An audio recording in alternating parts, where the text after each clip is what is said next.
Welcome to day 4 of the Fukushima Coastal Trail, starting on a road.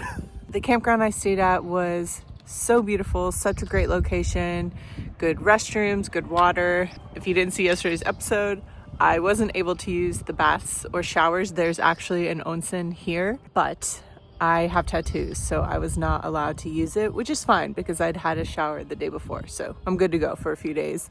The weather is colder, so I'm not getting as sweaty, not getting as smelly, so that's a bonus. Speaking of the weather, it was quite a chilly night. It was high 30s Fahrenheit overnight with some wind that really picked up, and that wind was cutting straight through my tent. I actually put on my hiking kilt, and that really helped keep my lower core and hips area warmer throughout the night. Once I did that, I was able to get some sleep. I absolutely prefer hiking and camping in colder weather, but it was a little bit colder than I even was prepared for. So just something to keep in mind if you start this trail end of March, as I'm doing here. Temperatures will probably still be pretty chilly at night. Today I'm headed from here up to the Okuma area. There is an earthquake museum memorial type place on the way. I got a much later start than I wanted to today. The sort of office building, onsen, check-in area allowed me to jump on their Wi-Fi and use that. So I was able to get a few things done this morning, but again, later start. So with all that said, let's get started on day 4. Thank you for being here. Let's walk.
This morning we started in Nahara,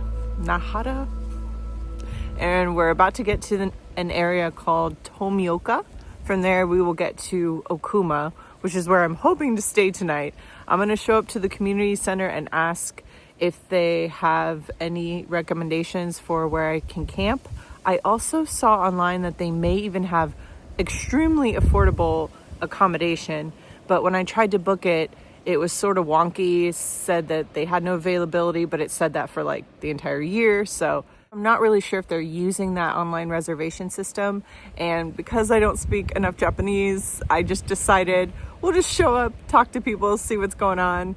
I would love to support the community center. Okuma is one of those places where not a lot of people have come back after the tsunami and the nuclear disaster. So again, part of this journey is supporting the communities as I can, as I go through them, and just listening to stories, seeing the resilience, seeing how people have rebuilt in these areas. Pretty cool.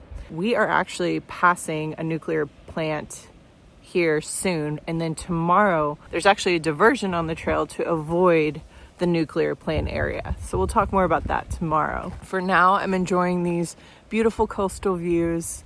Gonna probably hit up a 7-Eleven soon and then head through Tomioka and hopefully one of the earthquake museums. Here we go.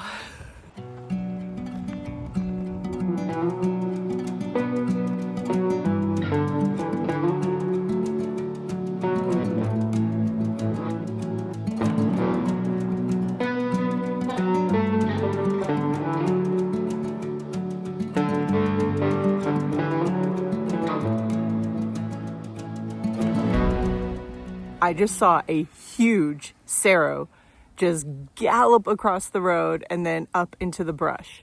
That was the biggest one I've seen in Japan. I've seen a few. Wow. A serow is like a mix of a goat and an antelope, I think is like the species situation.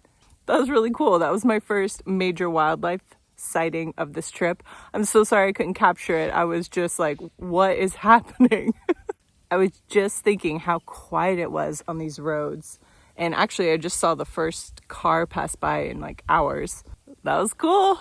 Again, so sorry I didn't capture it for y'all, but they're out here. They're out here.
A wrecked police car washed ashore near the mouth of the Tomioka River.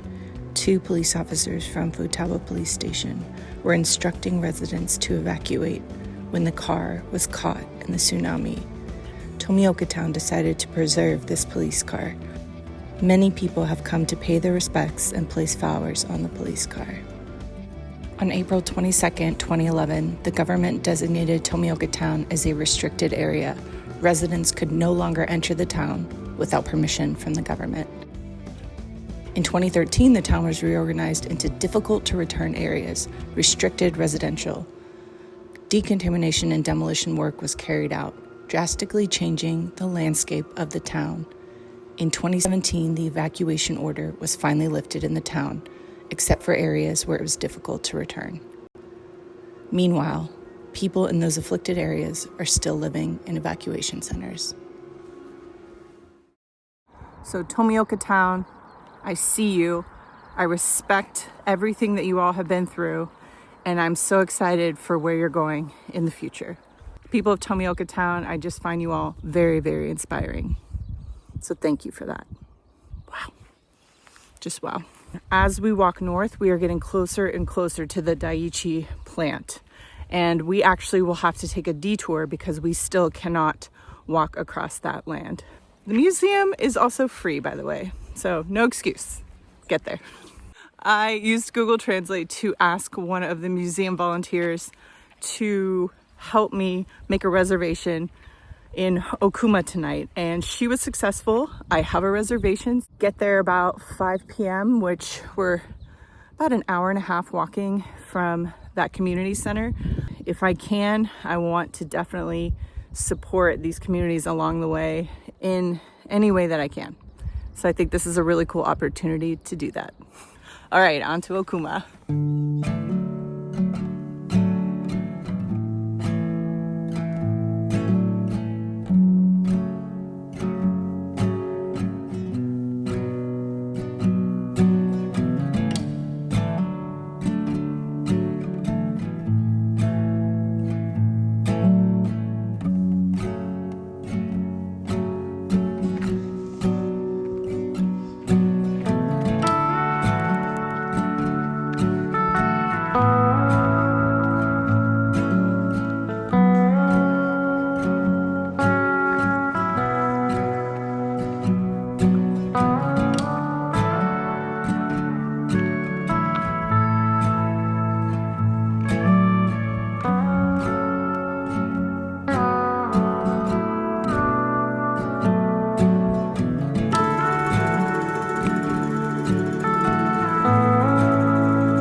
So something really cool happened at the Tomioka Museum. As soon as I got there, I started talking to one of the museum volunteers. I asked her if I dialed their number on my phone, if she would talk to them and see if they had just a basic twin room. She talked to them for a while, came back, and she said, it's good. I mean, in Japanese, daijoubu desu. I told her that she was my trail angel for today, and she absolutely was. I seriously could not be where I am right now without her. I could have shown up. They might have had a room, but that's always just a risk. And I knew with confidence walking the final hour and 45 minutes that I had a place to stay tonight. My thought process from the beginning in planning this trip, I am a serious budget traveler, but at the same time, part of why I'm doing this is to give back to the communities that were affected by the earthquake, tsunami, nuclear disasters. So if there is a chance to stay somewhere that supports the communities instead of just free camping somewhere, I absolutely want to do that. I still am on a budget. That is important. But let me tell you about this place. I have 2 full-size beds, not even just twins. I'm pretty sure they're full-size beds. I have this huge living room space to myself. I have an in-room shower, tons of amenities. I have local farm food products in the room. They specifically built the community center in these places in this area after the evacuation was lifted, and this place has only been okay to return to for a few years. And you can tell everything is brand new here. I think it is 100% important to support these places, especially as a foreigner coming through, especially as a local. If you live in Japan and you're Japanese and you want to vacation in the Fukushima area, this is a place that is tucked away in the hills here. It's a little bit further from the coast, but it's absolutely quiet and peaceful. And like I said, the value is crazy. I paid around 6,000 yen for one night, which ended up being about 38 US dollars as of today's exchange rate. That is incredible for this room and the amenities they give you. Just wow. There's a beautiful community eating room where they have free coffee and treats and very convenient vending machines with some food items and things like that. There is a convenience store just around the corner, like 1 minute away, and I stocked up. I am going to snack. I'm going to eat like an actual salad and a meal tonight. I'm going to have a slow breakfast in the morning and just enjoy everything this place is. Another cool thing that happened, I was worried that I was going to have to stay in accommodation tonight and tomorrow instead of camping or doing something like that. But as I was walking over to the convenience store, I got a message from this place that is a supporter of the Fukushima Coastal Trail, and I'd been trying to get in touch with them, kind of touch and go. It's their like official business site, so I don't think they look at it very much as far as the Instagram messages, but she finally got back to me. She gave me her personal Instagram, so we were able to communicate a little bit more quickly, and confirmed that I will be staying with her tomorrow. I don't know anything about the cost or the details of exactly where I'm camping or where I'm staying, but you all will be with me along for the ride. So this is going to be my first official FCT Trail Angel experience. Life is so cool, y'all. I could cry. I'm so happy with this room. This place is luxury and more. For me, personally, I think it is incredible, especially for the price. So this is a very long way of saying I highly recommend the Okuma Community Center Hotel. On Google Maps, their name is in Japanese, so I'll make sure to have it in the description for you guys. Please support them. It really is such a cool property. So now I am just going to relax and treat my feet and treat my body to some fuel and get ready for another day on trail tomorrow. Thank you so much for being here with me. So many things to see, so many things to learn. One step at a time. I'll see you on the next one.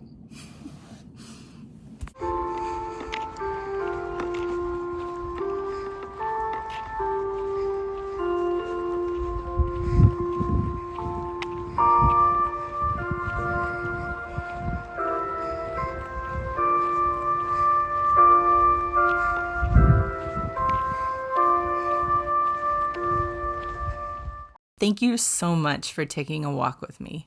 Please like this video and subscribe to my channel for more adventures ahead.